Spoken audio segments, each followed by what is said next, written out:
नाज़रीन खेड़ा पंजाब दियां रंग चौपाल दे रहीम यार खान विच जश्न आज़ादी के मौके उत्ते चौपाल ने फलाहे दारेन सोसाइटी दे ज़ेर एहतमाम जश्न आज़ादी स्पोर्ट्स एंड कल्चरल मेला होया जिथे खेड़ा सकाफत कौमी जज्बे ने मेले नूं चार चन्न ला दिते। नौजवानों ते बच्चों ने मुख्तलिफ मुकाबलों में भरपूर हिस्सा लिता। रिपोर्ट करे ने आसिफ अली अकरम।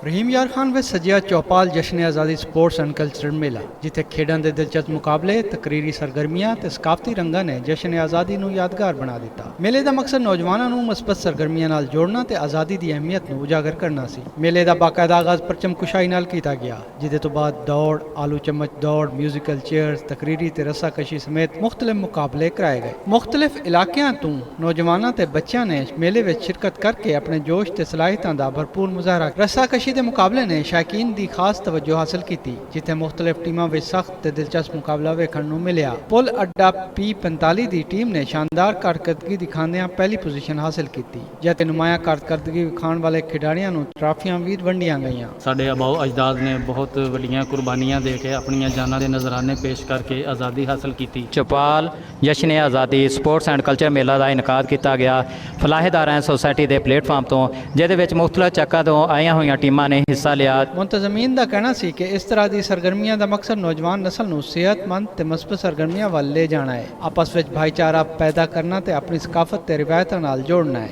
चौपाल वालों जश्न आज़ादी मेले की खसूसी कवरेज भी की गई जिथे मुख्तलिफ मुकाबले ते सकाफती सरगर्मियां नाजरीन तक पहुँचाई गईयां। मेले में शरीक नौजवानों ते शायकीन ने प्रोग्राम नूं खूब सराहया ते कौमी जज्बे नाल जश्न आज़ादी दियां खुशियां मनाईयां। आसिफ अली अकरम, चौपाल, रहीम यार खान।